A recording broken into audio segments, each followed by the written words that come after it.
मुझे तो याद है कि सीधे प्रधानमंत्री पर हमला किया था, कई बार हमला किया था मांझी जी ने। मांझी कोरोना के सर्टिफिकेट जो मिल रहा था वैक्सीन का, उस पर विरोध किया था उन्होंने। इसमें नरेंद्र मोदी की तस्वीर क्यों है? उनके एक प्रवक्ता है दानिश रिजवान, जो कि लगता ही नहीं है कि भाजपा के साथ गठबंधन में है। और जब गठबंधन की बात आती है, जब भाजपा कोई मिर्चाई फेंक देती है उनकी तरफ खाने के लिए, तो कहते हैं कि नहीं हम तो नीतीश के लाई हैं। उनके भाव अभाव में भी अब देखिएगा, अब वो शालीनता दिख गई है पद की। अब वो पद कौन सा है जिसपे वो सुशोभित लगेंगे अच्छे? या उपराष्ट्रपति या राष्ट्रपति?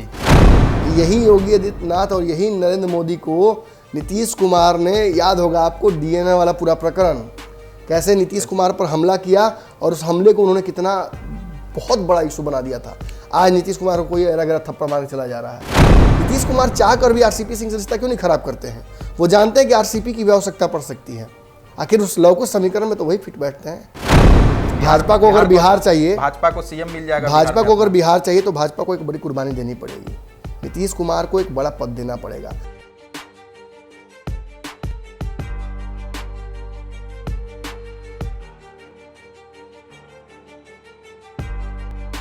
नमस्कार, आप देख रहे हैं पंचनामा, जहां हम करते हैं खबरों की चीरफाड़। आज जो खबर आई है वो बहुत ही महत्वपूर्ण है।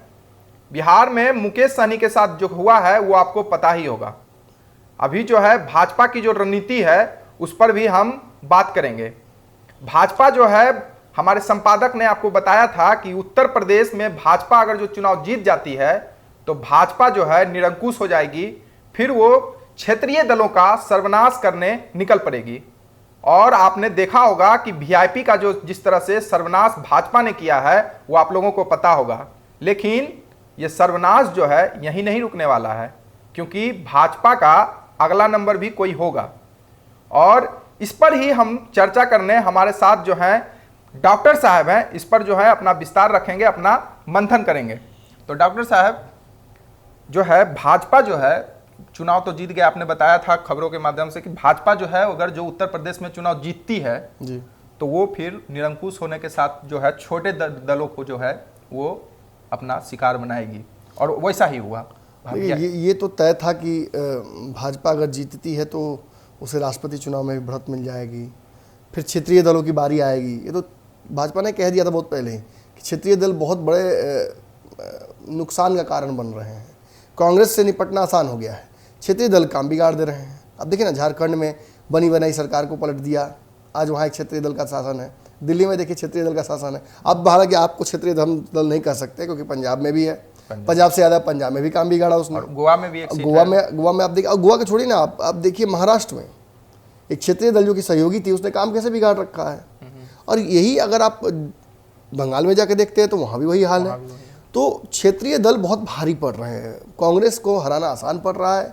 अभी कुछ दिनों पहले ही आपने देखा था कि उत्तर प्रदेश में जो माहौल बना था, वहाँ पर अखिलेश यादव कितना भाजपा को परेशान किए, योगी जी की कुर्सी तक हिला दिया उन्होंने। अब भले ही जीत कर वहाँ से आ गई भाजपा, लेकिन जीतने के साथ कई चीज़ें बदली।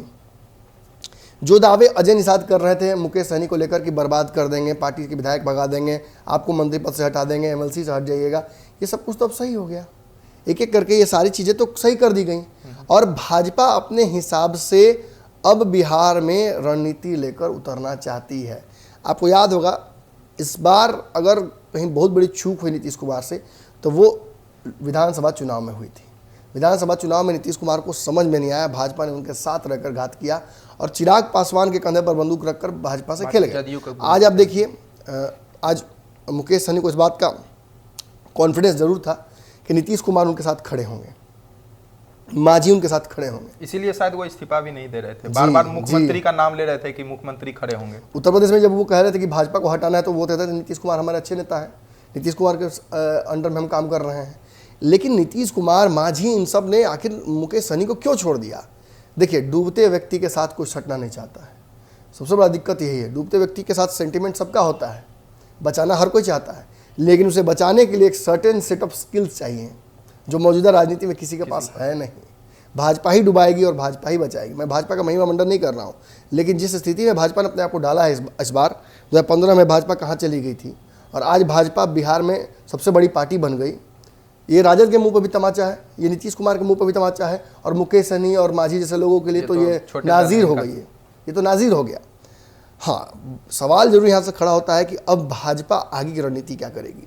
नीतीश कुमार का साष्टांग झुकना योगी के सामने, मोदी के सामने क्या दर्शाता है? यही नीतीश कुमार के पास जब रीढ़ हुआ करता था तो ये झुकते नहीं थे, बल्कि ऊपर मुंह उठा के बात करते थे। यही नीतीश कुमार योगी आदित्यनाथ को बिहार में सभा करने से मना करते थे।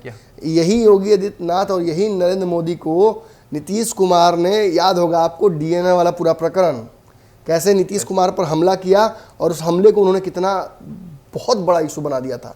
आज नीतीश कुमार को कोई अगर थप्पड़ मार चला जा रहा है, मतलब समझिए काल भी इशारा करता है। बड़े बड़े सिंह और बड़े बड़े डायनासोर्स का भी समय खत्म हो गया।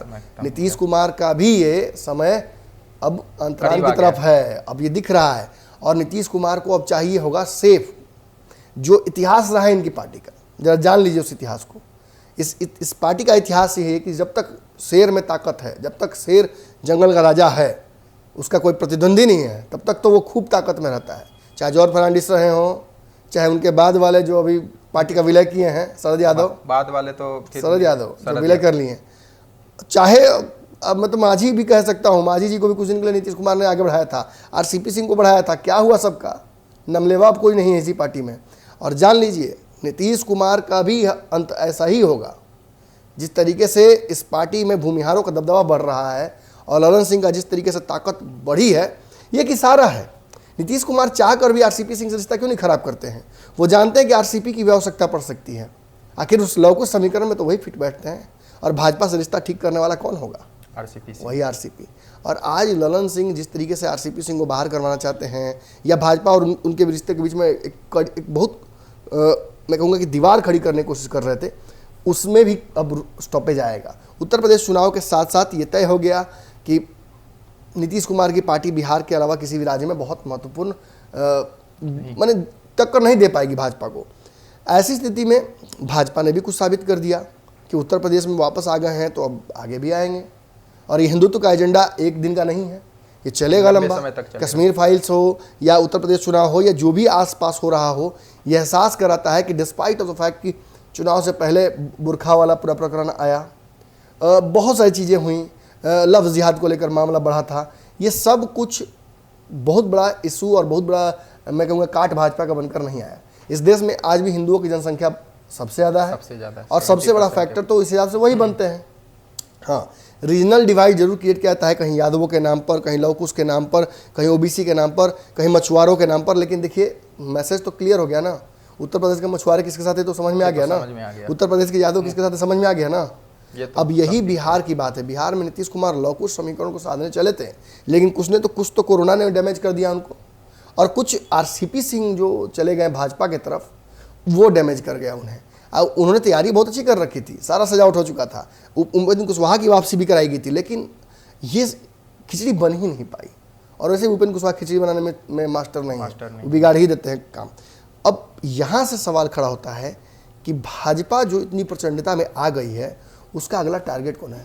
जब व्यक्ति में सनक जाग जाती है ताकत की, जब व्यक्ति में ज़बरदस्त इस तरह का आ जाता है नष्ट, संपूर्ण नष्ट विनाश का अपने सामने वाले का, तो वो एक विनाश से नहीं रुकेगा। सहनी तो एक नाजीर है, इसके बाद कई लोगों का नंबर आना है। जो पीछे खड़े हैं, जो तटस्थ हैं, उनका भी नंबर आना है। समय लिखेगा उनका भी इतिहास, तटस्थ जो रहे हैं आज। और आज नीतीश कुमार, देखिए एक सवाल आप यहाँ कर सकते हैं कि नीतीश कुमार ने कैसे एक्सेप्ट कर लिया भाजपा के इस ऑफर को, और रातों रात ऐसा हुआ क्या? भाजपा के सामने नीतीश कुमार कभी झुकते नहीं हैं। आखिर नीतीश कुमार ने मांझी को, मुकेश सहनी को सपोर्ट करने की कोशिश क्यों नहीं? थोड़ा सा भी तो प्रयास करते। कल तक वो कह रहे थे कि कोई ऑफिशियल प्रत्याशी नहीं है बोचहा से, अब सभी लोग कह रहे हैं कि भाजपा के प्रत्याशी ऑफिशियल प्रत्याशी है। मतलब बदला क्या समझ लीजिए। देखिए सबसे पहले टेक्निकल बात समझिए, चुनाव के वक्त जो गठबंधन हुआ था वो जदयू भाजपा के बीच हुआ था।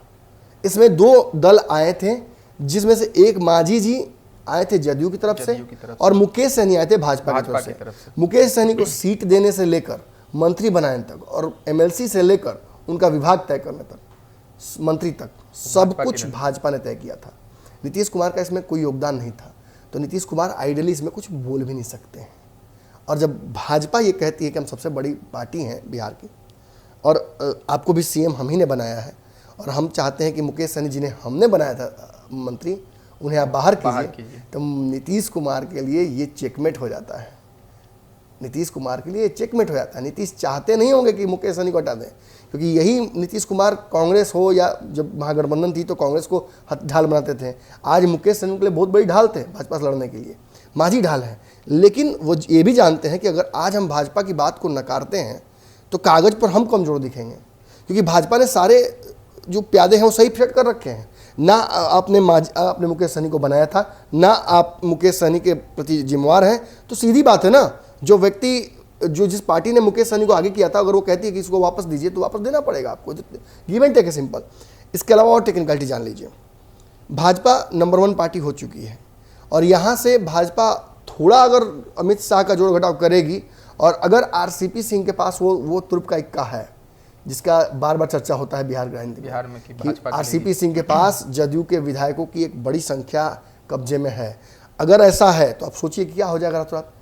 नीतीश कुमार सुतर रहेंगे, हो सकता है कि सुबह में सीएम कोई और हो जाए भाजपा। लेकिन मुझे उम्मीद है कि नीतीश कुमार भी अब आगे की तैयारी कर रहे हैं। ये जो भाजपा का आसुमेघ है, इसमें कहीं ना कहीं आरसीपी भी तो कोई एक बड़े योगदान है, बड़ा योजना होगा उनका। और मैं बता दूं आपको, वही हैं, उन्हीं को आगे करके होगा सारा खेल।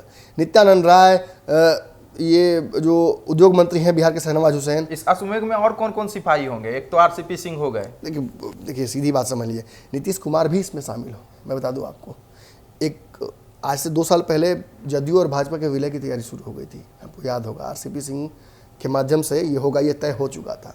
नीतीश कुमार ने इस पर तुरंत स्टॉपेज लगाया।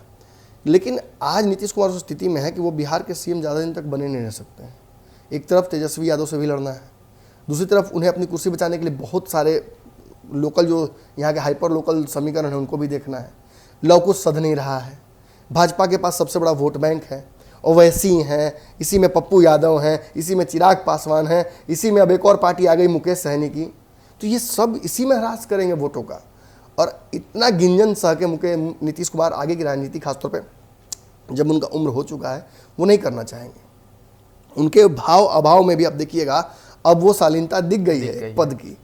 अब वो पद कौन सा है जिसपे वो सुशोभित लगेंगे अच्छे, तो उपराष्ट्रपति या राष्ट्रपति। इन दोनों पदों के लिए कहीं ना कहीं उनका नाम सुझाव भी दिया गया था। एक हवा में बात उड़ी थी, सब लोग प्रशांत किशोर के माध्यम से कोई रणनीति भी बन रही थी, विपक्ष बना रहा था। अगर सत्ता पक्ष बना दे तो कोई दिक्कत नहीं, एकदम कोई दिक्कत। भाजपा को अगर बिहार चाहिए, भाजपा को सीएम मिल जाएगा। भाजपा को अगर बिहार चाहिए तो भाजपा को एक बड़ी कुर्बानी देनी पड़ेगी। नीतीश कुमार को एक बड़ा पद देना पड़ेगा। और ये तो इतिहास रहा है, भाजपा ने राज्यपाल बनाकर अलग अलग राज्यों में भेजकर लोगों को उनके कुर्सी ले ली है। और आज अगर नीतीश कुमार के लिए सबसे बेहतर अगर कोई बिजनेस ट्रेड होगा तो यही होगा कि वो बड़े कुर्सी पर चले जाएं और बिहार में अपनी पार्टी का विलय कर लें भाजपा में, आरसीपी सिंह को कमान दे दें। ऐसी कोई रणनीति बने जिसमें भाजपा और जदयू दोनों साथ चल सके। सारी पार्टियां विलय कर रही हैं और हाइपर लोकल लेवल की पार्टियों पर तो भाजपा का नज़र है ही। लेकिन जान लीजिए, सबसे पहला नज़र जो भाजपा का होगा, जिस सवाल का जवाब आप जानना चाहते हैं मुझसे, सबसे पहला यहाँ से नज़र अगर किसी पे होगा तो वो होगा मांझी जी पर। कांग्रेस पर भी नज़र है, लेकिन कांग्रेस लोकल पार्टी नहीं है। कांग्रेस के विधायकों पर उनकी नज़र है, लेकिन मांझी जी पर दबाव बनाया जाएगा विलय का। मांझी जी के पुत्र को याद रखिए, वो मंत्री हैं। मांझी जी को भी राज्यपाल अगर कहीं बना दिया जाए तो कोई गलत बात नहीं होगी, मांझी जी को भी ये बात अच्छी लगेगी। और पार्टी के नाम पर मांझी जी के पास फिलहाल बहुत बड़ा कैडर नहीं है। हम बहुत छोटी पार्टी है, बिहार के संदर्भ में भी बहुत छोटी पार्टी है। 4 विधायक है, वो भी विधायक किसके हैं आप अच्छे से जानते हैं। 2 भाजपा के, 2 जदयू के। आप वो भी जानते हैं कि अच्छे से वो कहाँ के विधायक हैं। और मांझी जी को ये मैसेज मिल चुका है कि आगे क्या होने वाला है। मांझी जी ने अगर मुकेश सहनी, भाजपा कहती है कि मुकेश सहनी का 2 गलती है। एक कि उन्होंने कहा था कि पार्टी का विलय करेंगे 6 महीने में, और दूसरा कि वो नरेंद्र मोदी पर हमला कर रहे थे। एक बात मुझे बताइए, बिहार में इनसे भी बड़ी बड़ी गलती किसने करके रखी है? मुझे तो याद है कि सीधे प्रधानमंत्री पर हमला किया था, कई बार हमला किया था मांझी जी ने।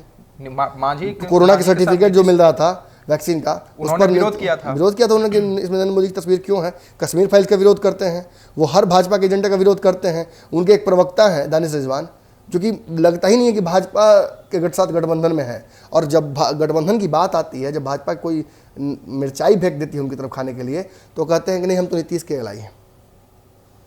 आज नीतीश कुमार ताकत में है, नीतीश के ऊपर प्रभाव भाजपा का थोड़ा कम है, फिर भी धीरे धीरे बढ़ रहा है। लेकिन अगर ये प्रभाव खत्म हो जाता है नीतीश कुमार का, नीतीश अगर भाजपा से सरेंडर कर देते हैं तो मांझी के पास क्या बचेगा? अगर उन्हें मंत्रालय अपने पुत्र को बनाए रखना है, अगर आगे चल के, आज देखिए एक भी एमएलसी की सीट उनको भी नहीं मिली है, नहीं मिली है, ये मैसेज नहीं था उनके लिए। आगे चल के मांझी के एक एक बयान की स्क्रूटनाइज किया जाएगा। अगर मांझी जी कोई गलती करते हैं, जैसे ब्राह्मणों को उन्होंने बहुत कुछ बोल दिया था, हाथ काटने गोड़ काटने की बात हो गई थी, भाजपा ने अपने एक मंत्री को शहीद कर दिया था, भाजपा ने एक नेता को इस्तीफा ले लिया था, मैसेज दिया भाजपा ने कि हम हम ईमानदारी से आपके साथ हैं। अब देखना होगा कि मांझी जी क्या करते हैं। एक बात तो जान लीजिए, ये फिक्स है, स्क्विड गेम आप देखे होंगे, वो खूब चर्चा होता है सीरीज का कि 18-19 लोग 200 लोग खेलेंगे और एक एक करके सब जो मरेगा हटता जाएगा।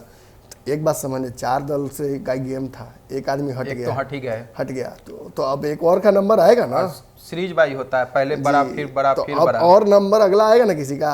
और सबसे कमजोर तो फिलहाल इस पूरे जोड़ घटाव में हमको मांझी जी दिख रहे हैं। लेकिन मैं ये नहीं कहूँगा कि मांझी जी को भाजपा जिस तरीके से मुकेश सहनी के साथ हुआ वैसे करके हटाएगी। मांझी को ऑफर बाकायदा दिया जाएगा, और जो बार बार कभी लालू यादव की बात हो जाती है, कभी तेजस्वी जी की बात हो जाती है, ये अब नहीं सुनिएगा आप बिहार की राजनीति में। जो कहे किला ठोक देना, अच्छे से किला ठोक दिया गया है, ताबूत की अंतिम कील थी ये, और ये नाजीर बन जाएगा। मैंने बार बार कोई यादव शब्द का प्रयोग किया, नाजीर सबका, ये भाजपा नाजीर बनाएगी पूरे देश के राज्यों के लिए कि जो भी भाजपा के साथ गठबंधन में है ज़्यादा उछल कूद ना करें। अगर उछल कूद करेगा तो उसकी हालत सहनी की तरह कर दिया जाएगा। ना विधायक रहेंगे, ना पार्टी रहेगी।